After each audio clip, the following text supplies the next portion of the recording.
yang makan ngokop, tapi kalau kebo ini kudu ngokop gitu. Ya. Nah, itu keindahan kemanusiaan yang bersifat jasmaniah. Yang berikutnya wa masyairul batiniyah, tanda-tanda kemanusiaan yang bersifat rohani. Wah, ini rohani itu kalau dilacak lebih lanjut seperti yang dikehendaki surat At-Tin ayat nomor 4. Tak hafalkan ini. Laqad khalaqnal insana fi ahsani taqwim. Apa hafal kita nggih? Sungguh kami ciptakan manusia itu fi ahsani taqwim, dalam sebaik-baiknya penegak. Ini terjemah bahasa Al-Quran harus kita pahami. Qawwama yuqawwimu aslinya itu artinya menegakkan, sama dengan aqama yuqimu juga menegakkan, itu bahasa Arab. Qawwama yuqawwimu sama dengan aqama yuqimu artinya menegakkan. Kata benarnya takwim, penegak. Rohaniyah itu berwujud penegak rohaniyah yang amat lengkap. Itu masyairul batiniyah. Nanti di belakang kita teruskan dalam surat At-Tin itu. Tapi kita masih meneruskan kata Mustafa Al-Marawi. Berikutnya Mustafa yang saya ambil pokoknya waja'ala fikum, menjadikan kamu al-kholaisol khososi, yaitu kemurnian yang khusus, al-mubtadi'ati, tentang penciptaan. Penciptaan manusia itu diciptakan dengan penciptaan yang khusus dan murni. Apa itu yang khusus dan murni? Kata Mustafa Al-Marawi, al-insanu yadummu, manusia itu tergabung ruhan. Nah, ini yang penting. Tergabung ada jasmani, ada rohani, ada ruh. Ruh itu yang khusus, murni, ciptaan Allah. Wa nafakhtu mir ruhi faqa'u lahu sajidin. Itu yang sudahnya. Bahwa manusia itu diciptakan dengan roh, itu disebul dengan roh, maka jadilah manusia berruh tadi, sehingga seluruh malaikat faqa'u lahu sajidin, seluruh malaikat menika ndlosor merebah untuk hormat kepada menika manusia. Karena manusia diciptakan dengan penciptaan yang murni dan khusus, yaitu yang namanya roh itu. Nah, nanti kita akan bicara nanti di belakang tentang roh. Itu makna-makna sawwarakum wa ahsana suwarakum. Satu, diberi potensi. Dua, tanda kemanusiaan yang lahir. Tiga, tanda kemanusiaan yang batin. Nah, yang ketiga, penciptaan yang khusus dan murni, yaitu dicipta diberi dengan roh tadi itu lengkap pemahaman Mustafa Al-Marughi. Lain-lain belum ada yang menjelaskan seperti itu. Ya cuma diterangkan sebaik-baik jagrab adeke ngene, hanya itu saja. Tapi ini kan lengkap ya, potensi tanda kemanusiaan jasmaninya, tanda kemanusiaan rohaninya sampai diberi roh. Nah, kita baru akan bicara tentang roh itu. Roh itu tidak sama dengan rohani. Kalau roh itu memang ciptaan khusus dari Allah. Kalau rohani itu menyangkut, ya, lengkapnya mudah-mudahan tidak lupa ya.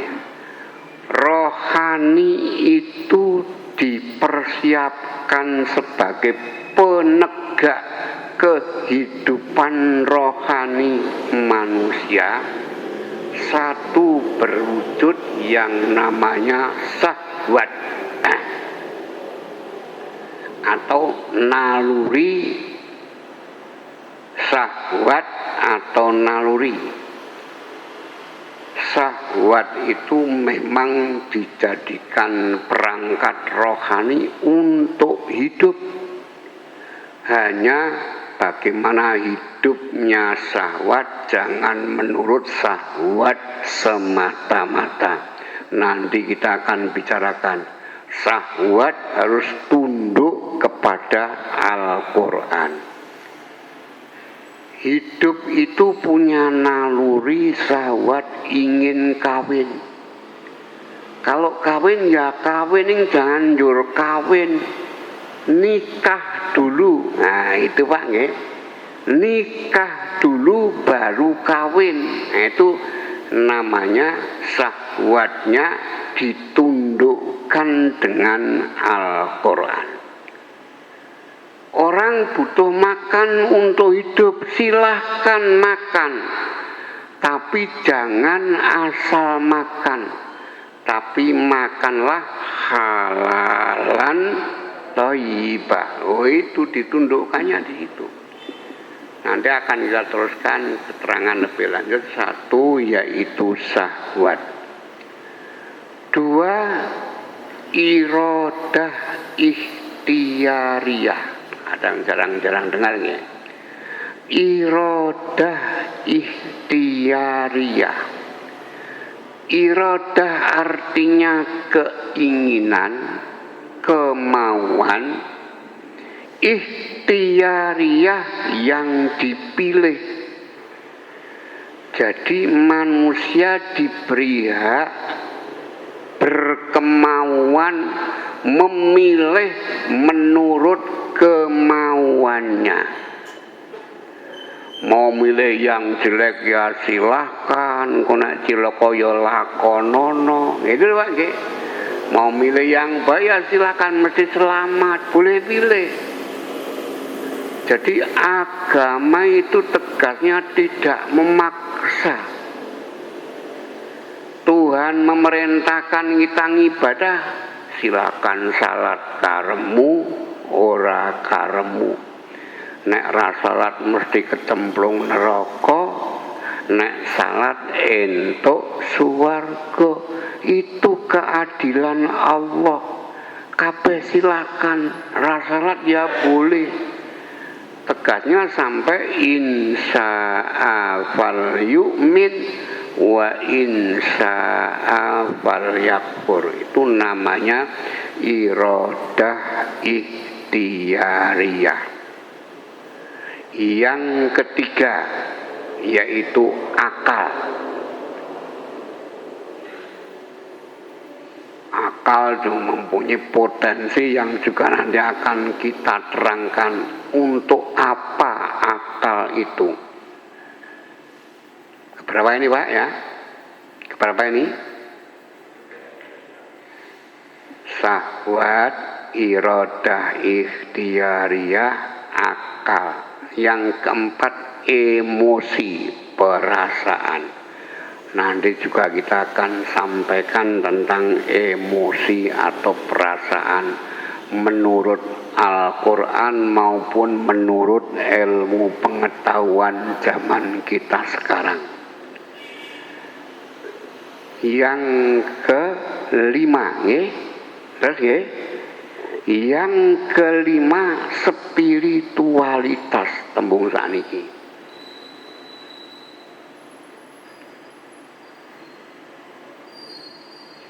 Secara agama diberi pengertian rasa ibadah. Spiritualitas itu rasa ibadah. Nanti juga akan kita bicarakan. Manusia diberi rasa ibadah, rasa tunduk taat kepada Allah. Itu memang pembawaan. Dini kok manusia tidak mau tunduk karena oleh dorongan syahwat atau hawa nafsu. Kalau nafsu hanya ingin yang enak-enak saja, tidak ingin kangelan. Ciwak-ciwik, subuh-subuh, wudu adem, itu. Kalau syahwat rasa wudu ya rapopo toh, itu yang masalah. Jadi yang namanya spiritualitas juga nanti kita bicarakan agak panjang. Nomor 5 nggih. Nah, nomor 6 yaitu hati. Hati itu ada 3 dalam dunia Al-Quran. 1 yaitu sodrun. Sodrun artinya dada atau hati. Pintu hati yang pertama itu dada kita. Menerima apa saja yang kita lihat, kita dengar, kita terima lewat sodrun menika. Gitu nggih? Nah, kalau sudah lewat sodrun baru masuk lebih dalam lagi. Bisa menjadi masuk kamar yang namanya fuad. Fuad juga artinya hati. Tapi hati nurani. Nah, ininya. Manusia diberi hati nurani. Maka zabal fuadu maro'a. Al-Quran. Nek rasalah surat Isra. Maka zabal fuadu maro'a. Nurani itu tidak pernah dusta. Itu pentingnya. Maka nurani itu bakal ditanya, wallahu akhrajakum mim butuni ummahatikum. Tuhanlah yang mengeluarkan kamu dari gua garbo perut ibumu. Wa ja'ala lakumus sam'a. Lalu Allah menjadikan pendengaran, wal absor mata, yang ketiga wal afidah hati nurani. Semuanya bakal ditanya, baik pendengaran, mata maupun hati nurani.